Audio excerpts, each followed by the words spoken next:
ছাত্রছাত্রীদের অচেনা বিষয়কে চেনাতে গঙ্গারামপুরে আয়োজিত শিক্ষামূলক প্রদর্শনী।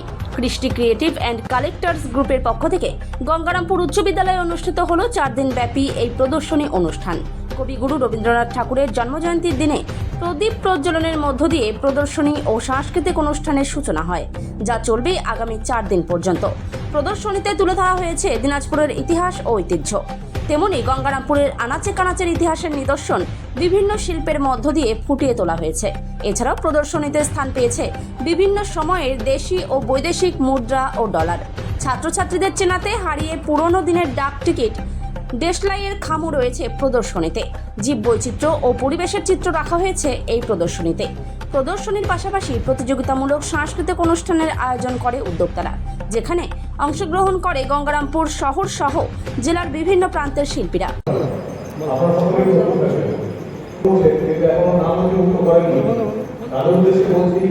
কোন সংস্থার পক্ষ থেকে আপনাদের কি উদ্যোগ নেওয়া হয়েছে, কি উদ্দেশ্য রয়েছে? কৃষ্টি ক্রিয়েটিভ অ্যান্ড কালচারাল গ্রুপ প্রতিবারই সদস্য এখানে আছে। সেই সংস্থার পক্ষ থেকে আমরা এই আয়োজনটা করেছি। শিক্ষামূলক প্রদর্শনী এবং সাংস্কৃতিক অনুষ্ঠান প্রতিযোগিতামূলক আছে, নন কম্পিটিটিভ আছে। সেখানে আমাদের হাতের কাজ থাকছে, আমার বিভিন্ন সংগ্রহ আছে।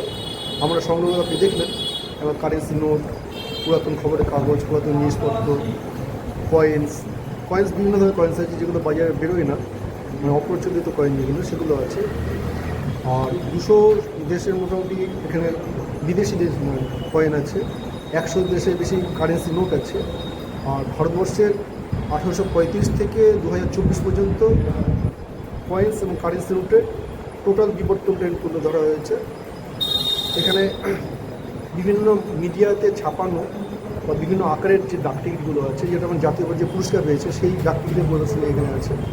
আর রয়েছে ইন্ডিয়ান থিম, মানে ভারতীয় সাবজেক্টের উপরে বিদেশি ডাকটিকিট, সেটা এখানে প্রদর্শন করা হয়েছে।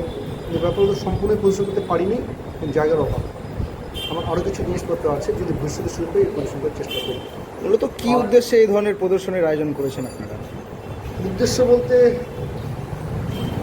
সেভাবে ভাবতে গেলে যে পরবর্তী প্রজন্ম, বর্তমান প্রজন্ম তো মোবাইলের বাইরে বেশি জানে না, তাদের কিছু দেখানো। তো সবাই দেখেনি অনেকেই। আমার কাছে 100 টাকার নোট দুটো রয়েছে। বর্তমান প্রজন্ম কেন, আমাদের প্রজন্ম, আমার আগের প্রজন্ম অনেকে দেখেনি। প্রথম দিকে 100 টাকার নোট, এই আয়াঙ্গারের যে 100 টাকা আছে, তো টিসি ভট্টাচার্যের যে চৌড় 100 টাকা এটা আছে, বা ব্রিটিশ পিরিয়ডের 3-4টা টাকা আছে।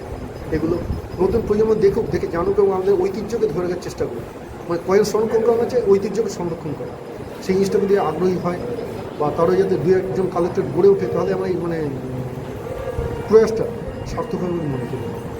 নাম, আপনার নাম, কী দায়িত্বে রয়েছেন? আমরা অশোক কুমার দাস। কোনো দায়িত্বে রয়েছেন? কমিটি দায়িত্ব বলতে আপনি পেশাগতভাবে কী করেন? ও পেশাগত আমি কোঅপারেটিভ অডিট করি, সময় নিরীক্ষক।